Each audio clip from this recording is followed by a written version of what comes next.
Friends, West Bengal board of primary education গতকাল অর্থাৎ 3/12/2025 তারিখে টেট 2014 এলিজিবিলিটি সার্টিফিকেট ইস্যু করার জন্য নোটিশ প্রকাশ করেছে।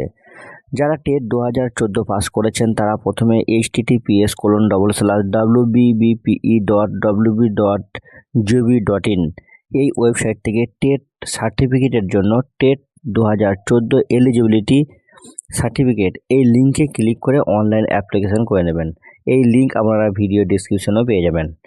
প্রথমে উক্ত ওয়েবসাইটে ভিজিট করে টেট 2014 এলিজিবিলিটি সার্টিফিকেট এই লিঙ্কে ক্লিক করে রেজিস্টার মোবাইল নাম্বারে ওটিপি ইনপুট করে ইমেল আইডি এবং ডেট অফ বার্থ দিয়ে রেজিস্টার করে নেবেন। যারা আগে অনলাইন অ্যাপ্লিকেশন করেছিলেন টেট সার্টিফিকেটের জন্য তাদের নতুন করে রেজিস্টার করার দরকার নেই। তারা মোবাইল নাম্বার দিয়ে লগ ইন করে ওটিপি ইনপুটের মাধ্যমে প্রোফাইল থেকে টেট সার্টিফিকেট ডাউনলোড করে নিতে পারবেন। তো টেট সার্টিফিকেট 2014 খুবই গুরুত্বপূর্ণ। ইন সার্ভিস ফ্রেশার অবশ্যই কিন্তু এই টেট সার্টিফিকেট 2014 ডাউনলোড করে নেবেন। তো ফ্রেন্ডস, এই রকমই গুরুত্বপূর্ণ তথ্যের আপডেট পেতে সর্বদা চ্যানেলটির সঙ্গে থাকুন। ভালো থাকুন, সুস্থ থাকুন। ধন্যবাদ।